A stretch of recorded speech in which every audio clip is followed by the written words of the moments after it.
attendance, will you please indicate that you are present when your name is called? Councilmember Brooks. Councilmember Phillips. Councilmember Squilla. Present. Vice Chair Young. Present. Chair Driscoll. Present. Thank you. A quorum of the committee is present, and this hearing is now called to order.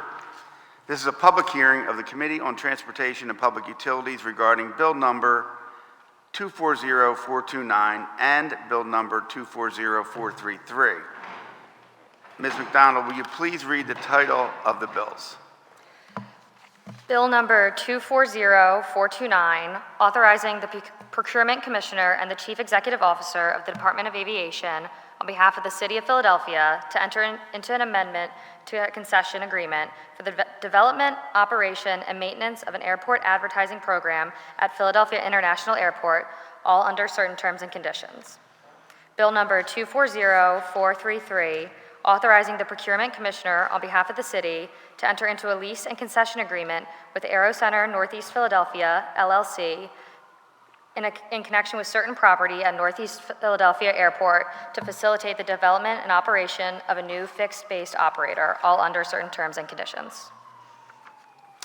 Ms. McDonald, will you please call the first panel we have to testify this morning on Bill Number 240429? Adam Mitchell.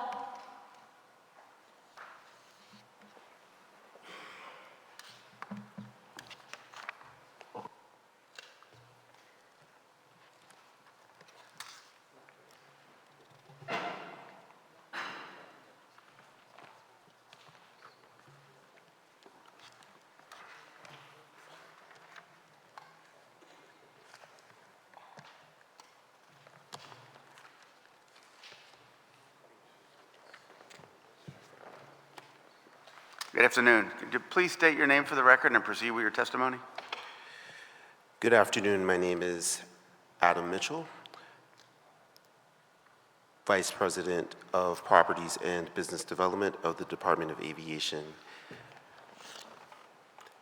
I'd also like to extend my appreciation both to yourself, Chair Driscoll, and to all of the members of the Committee on Transportation and Public Utilities. Again, my name is Adam Mitchell, Vice President of Properties and Business Development of the Department of Aviation, which manages both Philadelphia International and Philadelphia Northeast airports.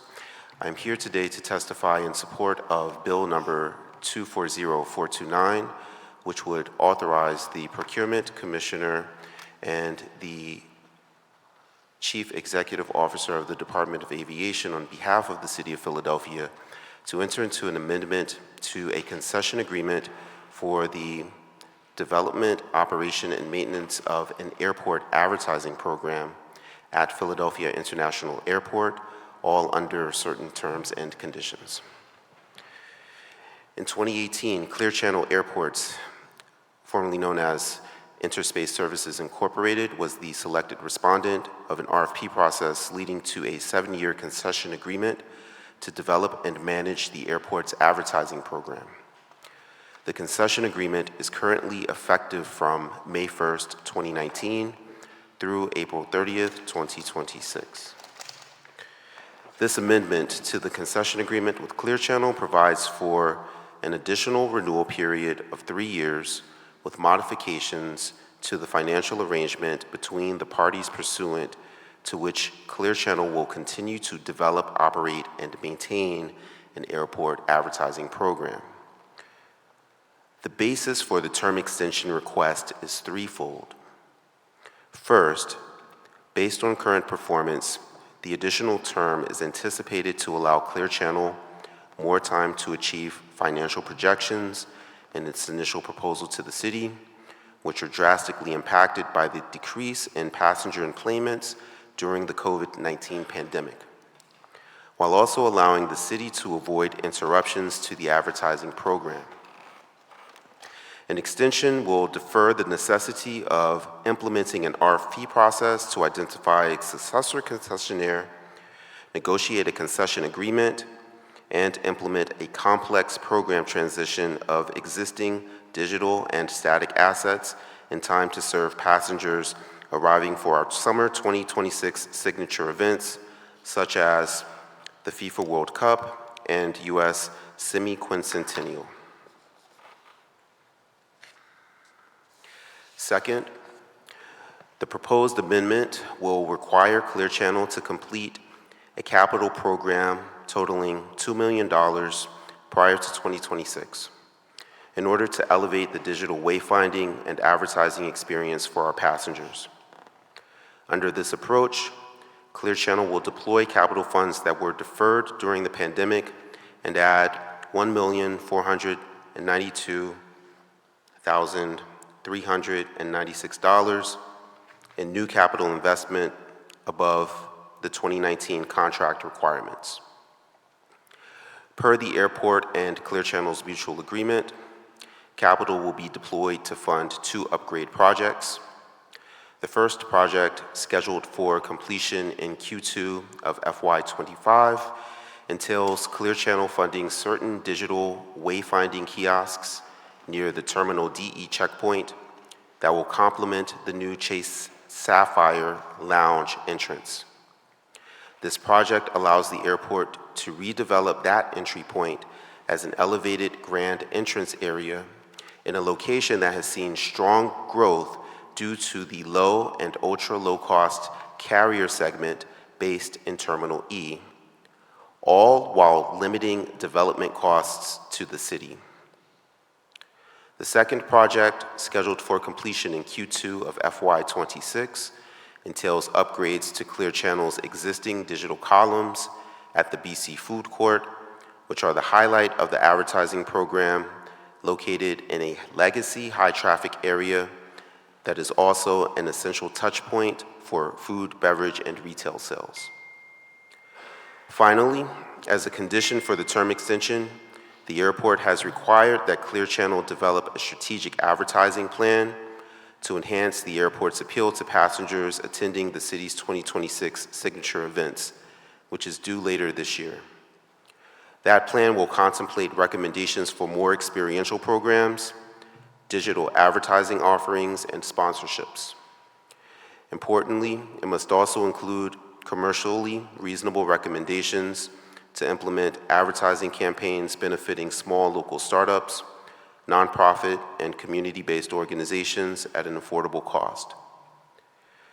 We believe this approach will offer a strategic benefit to the city by piloting new programs that leverage airport assets in partnership with Clear Channel to meaningfully raise the profile of local companies and to help facilitate economic opportunity for all. With respect to additional economic considerations, the proposed term extension will also extend the MAG, requiring a total minimum of $11,550,000 in concession fee payments to the city during the renewal term. Solely in terms of concession fee payments to the city, the proposed amendment will increase the total minimum contract value from approximately $18 million to $29,600,000. In conclusion, we truly appreciate your consideration of the airport's recommendation regarding this initiative. I kindly request adoption of these amendments related to this ordinance. These amendments include adjustments to the overall capital expenditure requirement by Clear Channel. I'd like to thank you for the opportunity to present testimony today on Bill number 240429. I respectfully ask the committee for adoption of the amendments, a favorable recommendation of the ordinance, and that the rules be suspended to allow for a second reading at the next session of council. Thank you. Thank you. Ms. McDonald, I just want to note for the record the presence of Councilmember Curtis Jones. Are there any questions from the council members? Vice Chair Young? Thank you. Just looking at the amendment and at the minimum annual guarantee, so does that mean that it's a possibility that Clear Channel could pay more than, that's just the minimum, that's just the floor? Can they pay more, and what triggers them to pay more? Thank you, Vice Chair. That is a really good question. So you're absolutely correct. The minimum annual guarantee, or MAG, is essentially it's a floor of payments that are required to be paid to the city during the program. That floor can be exceeded based upon Clear Channel's ability to essentially sell the assets that are within the program to a greater degree than what is being proposed for the MAG. And so the incentive for Clear Channel is that the more that they are able to perform, the greater sales revenue that they are also able to collect. But from a percentage perspective, the city, and this isn't included in the testimony, and I'm happy to provide additional information to you at a future time with respect to the revenue share, there is an additional percentage that the city can collect should the minimum annual guarantee requirement be exceeded by the concessionaire. And is that in the, I guess, the original full contract, so you only have a part of it? So I'm trying to figure out what the scale is and what number, what's the threshold for them to then say, for the city to say, okay, you owe us more than 3.85 mil, basically? Like what is that based on? What's the scale for that? So essentially, the simplest way that I would feel comfortable communicating about it now, and happy to provide additional information to you in more detail for your review, would be that the MAG requirement is set on an annual schedule. And for the schedule for the renewal term, I believe the amount is approximately 3.85 per year. That amount is prorated at a monthly basis. So you divide that amount by 12, and Clear Channel is required to pay that amount. Now, for each month, should they actually generate more than what that fee is in sales that were approved for the month, then Clear Channel will be required to pay an additional percentage above what the floor was set for that month to the city. So that's what I'm asking for. If you can provide to the chair what that amount that they need to exceed in order for us to get more than that 3.85 million Yes. a year. Yes, Yeah. certainly. Thank you. Thank you, Mr. Chair. Any other questions? If you could provide that in a timely manner, because we're trying to get this through. Certainly. We only have time. Time is short. Well, here no further questions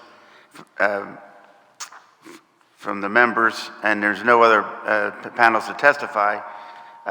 We will call witnesses on bill number 240433. Ms. McDonald, will you please call the first panel we have to testify this morning on bill number 240433? Adam Mitchell. And once again, could you state your name for the record Okay. and proceed with your testimony? Again. Good afternoon, Chair Driscoll and members of the Committee on Transportation and Public Utilities. My name is Adam Mitchell, Vice President, Properties and Business Development of the Department of Aviation, which manages both Philadelphia International and Philadelphia Northeast Airports. I am here today to testify in support of Bill number 240433, which would authorize the Procurement Commissioner on behalf of the city to enter into a concession agreement with Aero Center Northeast Philadelphia, LLC, in connection with certain property at P&E to develop and operate a new fixed-base operator or FBO campus, all under certain terms and conditions.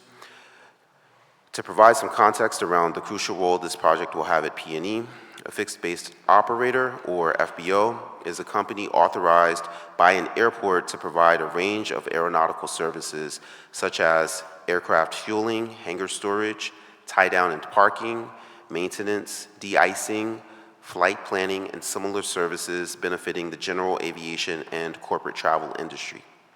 Currently, Atlantic Aviation is the sole FBO serving P&E, and while Atlantic is an experienced national operator and long-standing partner to the city, the airport is required by the Federal Aviation Administration to facilitate competition amongst fixed-based operators. We also believe the approach of bringing in an additional FBO will stimulate economic competition, benefiting the city and P&E users, while enhancing the city's capacity to serve growing demand at what is now the Commonwealth of Pennsylvania's third busiest airport.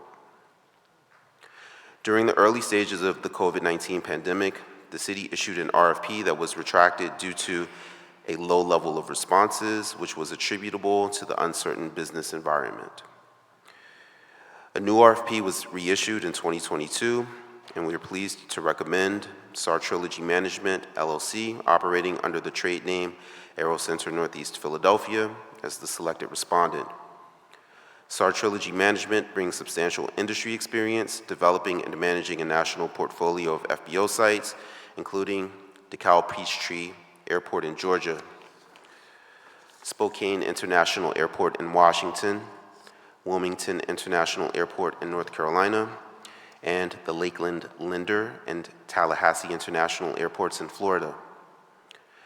The PNE Aero Center project will allocate up to 25 acres of land to develop a first-class FBO facility serving the general and corporate aviation industry. The lease will contemplate a base term of 20 years plus additional renewal options of 5 years and 4 years and 11 months, respectively. Phase 1 of the project includes a general aviation terminal containing a minimum of 5,000 square feet, an aircraft hangar containing a minimum of 20,000 square feet, a minimum of 10 T hangars, and an additional ancillary support facility or facilities and operational infrastructure. Phase 2 of the project allows the tenant to develop expansion aircraft hangar and maintenance facilities, scope to be determined as necessitated by market demand and growth over the next 3 to 5 years. The airport, through our community relations and government affairs teams, has facilitated briefings with the West Torresdale Morrow Park Civic Association about the project and will continue to remain engaged throughout the design process to reasonably accommodate community input. Additionally, the RFP and lease require that any tenant improvements be designed to achieve LEED Gold certification, Envision certification, or other relevant rating system certification. Finally, we believe that the PNE Aero Center project offers significant value to the city with regard to the economic structure of the agreement, which includes capital investment, minimum expenditure of $10 million for design and construction of the Phase 1 FBO facilities and $6 million for the Phase 2 expansion facilities. Ground rent, monthly payments to the city at a rate determined by a fair market value appraisal, including annual escalations determined by CPI adjustment, and formal rent reevaluations every 10 years for parity with the then current fair market value. Concession fee. The tenant will pay a concession fee to the city for the privilege of providing FBO services. Economic Opportunity Plan. The agreement is subject to an Economic Opportunity Plan that has been reviewed and approved by the Office of Economic Opportunity. The tenant's project was also featured at the airport's annual Business Opportunity Forum in 2023 to raise local awareness about the forthcoming project. In conclusion, we truly appreciate your consideration of the airport's recommendation regarding this initiative. Developing the proposed facility enables the airport to facilitate new private sector investment in city-owned assets in a manner well aligned with the administration's goals. It will also help to propel the city's national competitiveness and impact by enhancing the strategic mix of tenants at PNE with specific strengths, providing either top-tier aviation manufacturing, aviation training and workforce development, aviation operational services, or aviation maintenance services. I'd like to thank you again for the opportunity to present testimony today on Bill 240433. I respectfully ask the committee for a favorable recommendation and that the rules be suspended to allow for second reading at the next session of council. Thank you. Well, thank you, Mr. Mitchell. Are there any comments or questions from the panel? Councilmember Phillips? Thank you, Adam, for your testimony. I noticed that, so we have Atlantic Aviation is the FBO serving the airport currently. What has been their thoughts on wanting to remain with the airport? And was it just that grueling that we just couldn't remain with them at all, as opposed to the new one? Okay. Thank you, Council Member, for your question. Again, that's a very thoughtful question. So Atlantic Aviation is a highly engaged partner at the airport, and they will continue to be an engaged partner at the airport. Atlantic Aviation is providing FBO services at both the PHL campus and the P&E campus today.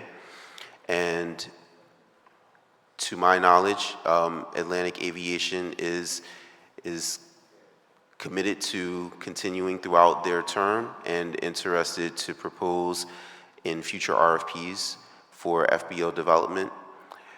In the case for P&E, the airport is, again, required to facilitate competition if there is another FBO that is interested to operate at the airport. And P&E is not subject to the same space constraints that we are subject to at the PHL campus. Thus, we're entering into an agreement to have 2 FBO operators at P&E. Okay. That was helpful. Thank you. We're looking forward to seeing what Star Trilogy. Yes, sir. Okay, Star Trilogy does. Vice Chair Young? Thank you. So, you mentioned, competition. Can you tell us how many folks or how many entities applied for the RFP or responded to the RFP? Essentially? That's another good question. So for this RFP for P&E, Star Trilogy was the only respondent for the RFP, and there's a reason why that occurred.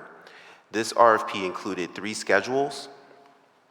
The schedules contemplated minimum required services for the provision of FBO operations, a schedule for an expansion facility, and a 3rd schedule which contemplated the development of a 4-star hotel on the campus.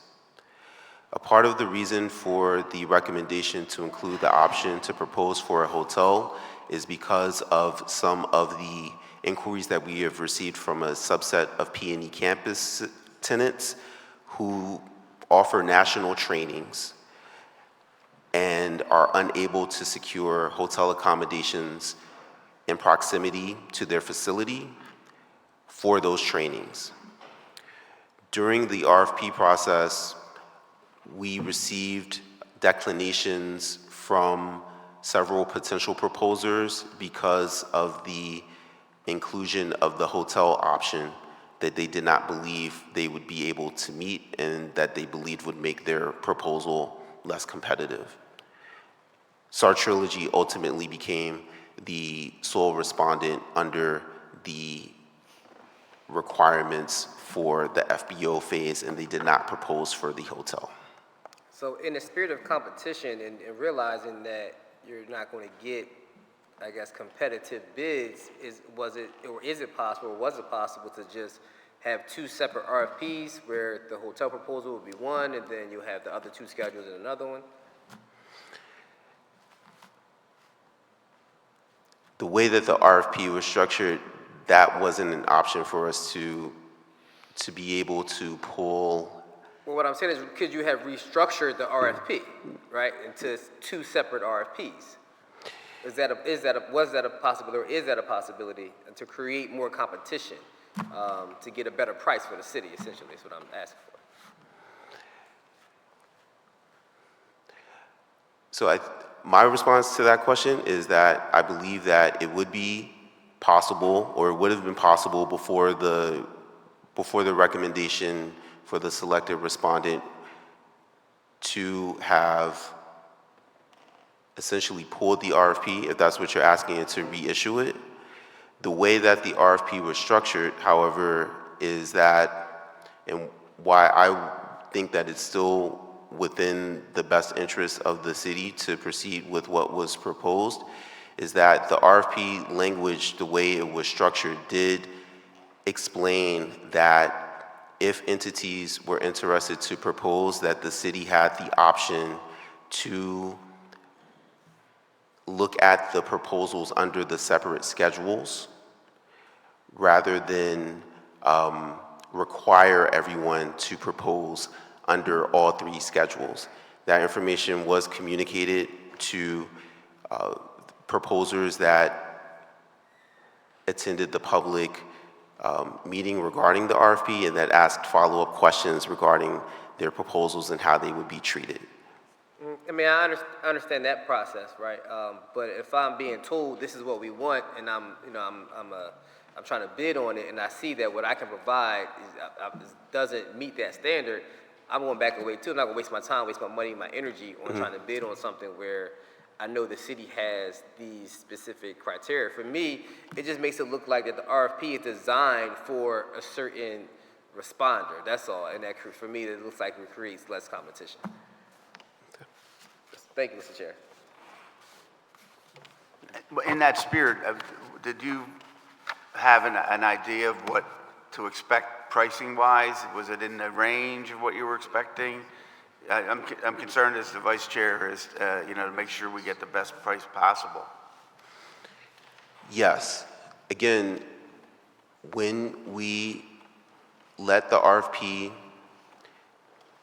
in the 2020 time period during the pandemic, we had performed initial analyses with respect to what we anticipated the industry response would be.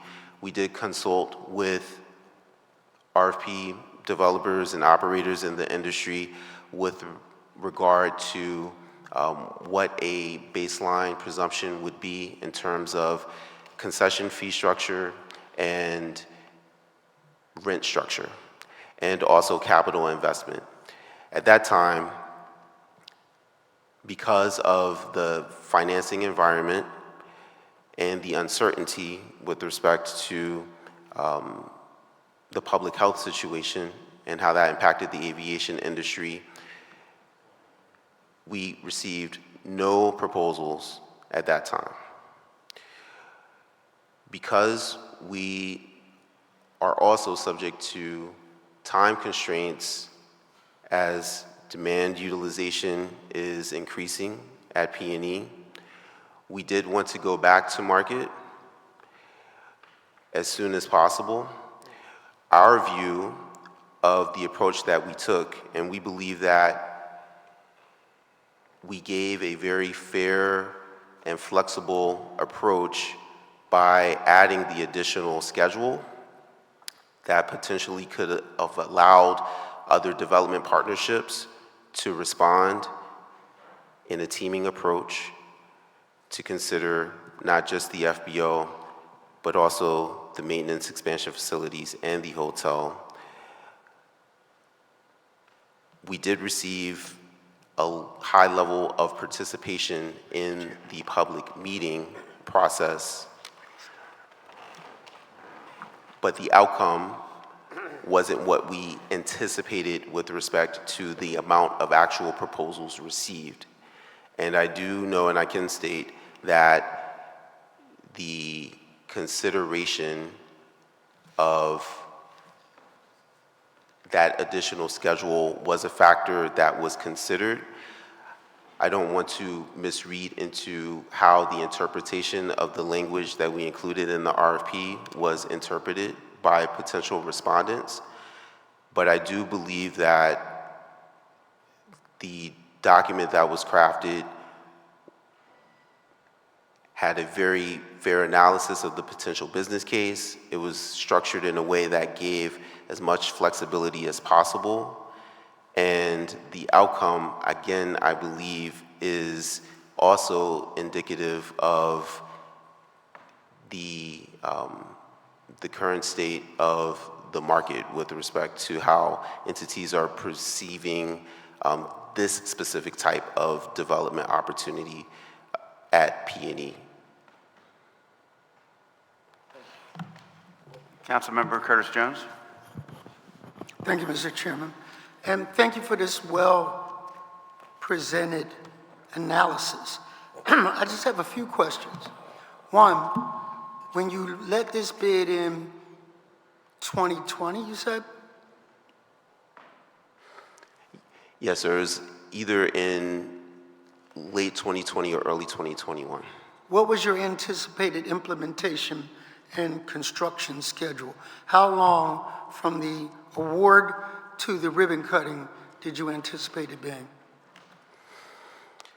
That's a very good question as well. And the anticipated development schedule that we are projecting would be an 18 to 36-month schedule, not just including the actual award, but also considering FAA review of the development requirements for the site, which is still in process. And we don't have a firm date as to when that would be achieved. In today's economy, under today's construction restraints, do you still anticipate it being a 18 to 36-month construction schedule? Post FAA approval of the development requirements, yes. So are we doing this bid in anticipation of the celebration of the country and the World Cup and all of this? Is that one of the...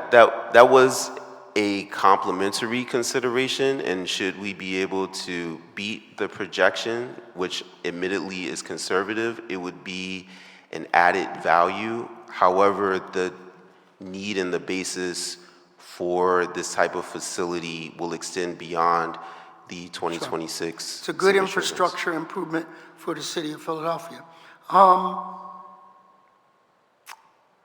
So briefly tell me again, the two sides of the RFP was the hotel and what was the other one? Other side. So there are 3 schedules that were included in the RFP. Schedule 1 essentially is the minimum required scope of services, which is for the fixed-based operator facility that includes a terminal building, a hangar, and some ancillary maintenance facilities. Schedule 2 was for an expansion hangar or maintenance facility. Schedule 3 was for a 4-star hotel. So in my days as Deputy Finance Director in charge of procurement, in difficult compound bidding, do you think it's feasible to break the bids up into 3 different smaller packages? Conceptually, I think that it could be approached in that way, yes.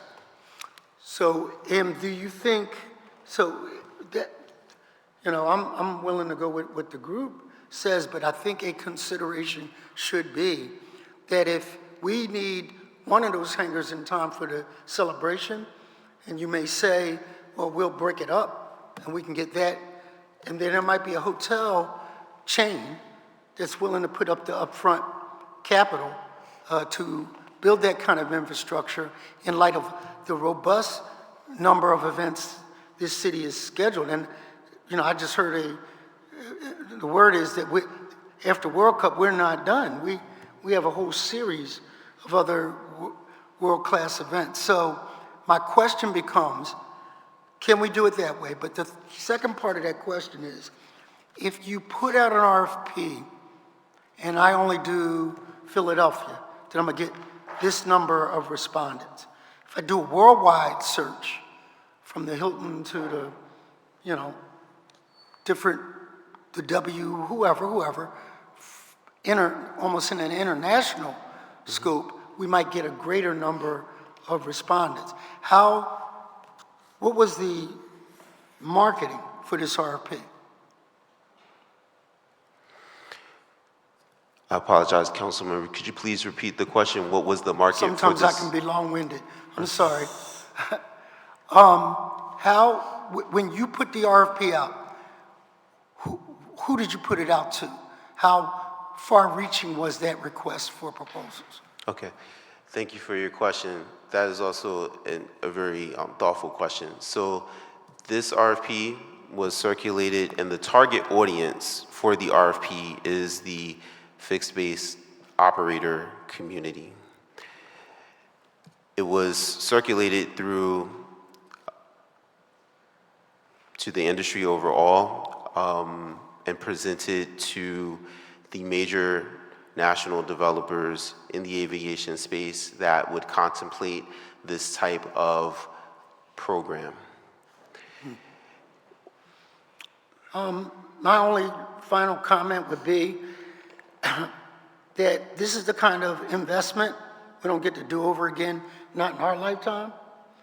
So we might want to consider, and we trust you to tell us if it's better, to break it up and go strictly after hotel developers for one portion of it, and then the other portion to the more specific service providers that you seek for airports.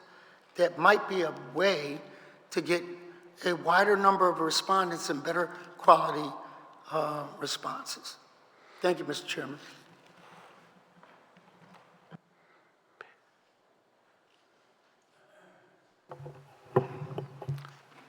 Well, if there are no other questions from the members of the committee, and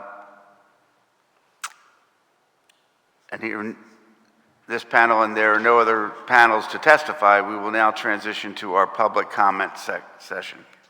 Ms. McDonald, will you please call the first person making public comment? We have to testify this afternoon on the bill before this committee today.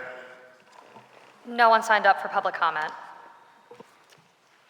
Okay. Well, I'd like to thank you for joining us today. And that will conclude our hearing, and we'll now go into our public meeting.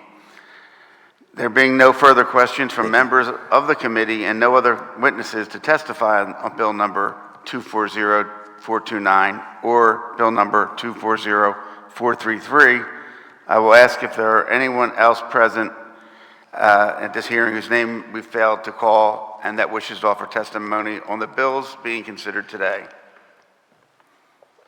Hearing none, I want to thank the panel and the witnesses for their participation. We value your opinions. This concludes the public hearing of the committee. We will now go into a public meeting to consider the action to be taken on the bill before this committee today. We will now convene the public meeting. Ms. McDonald, will you please call the roll to take attendance? Members that are in attendance will please indicate that you are present when your name is called. Councilmember Brooks? Here. Councilmember Jones? Present. Councilmember Phillips? Present. Councilmember Squilla? Present. Vice Chair Young? Present. Chair Driscoll? Present. The chair recognizes Councilmember Young for a motion on the amendment to Bill number 240429. Thank you, Mr. Chair. I offer an amendment to Bill number 240429. A copy of the amendment has been circulated to all members of the committee, and I move that the amendment, to Bill number 240249. Second.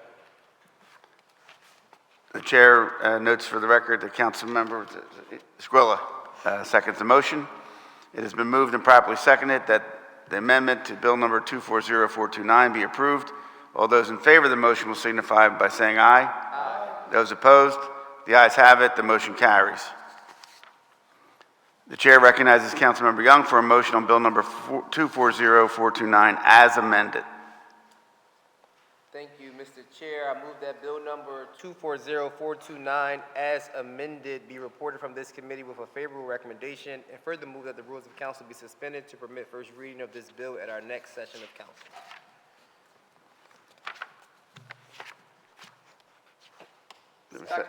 Okay. The chair notes for the record that Councilmember Squilla seconds the motion. It has been moved and properly seconded that Bill number 240429 as amended be reported from this committee with a favorable recommendation, and further move that the rules of council be suspended to permit first reading of this bill at the next session of council. All those in favor of the motion will signify by saying aye. Aye. Those opposed, the ayes have it. The motion carries. The chair recognizes Councilmember Young for a motion on Bill number 240433. Thank you, Mr. Chair. I move that Bill number 240433 be reported out of this committee with favorable recommendation, and further move that the rules of council be suspended to permit first reading of this bill at the next session of council. Second. The chair notes for the record that Councilmember Squilla seconds the motion. It has been moved and properly seconded that Bill number 240433 be reported from this committee with a favorable recommendation, and further move that the rules of council be suspended to permit first reading of this bill at the next session of council. All those in favor of this motion will signify by saying aye. Aye. Those opposed, the ayes have it. The motion carries. And that concludes the business before this committee today on license in public transportation and public utilities. Thank you all for your attendance.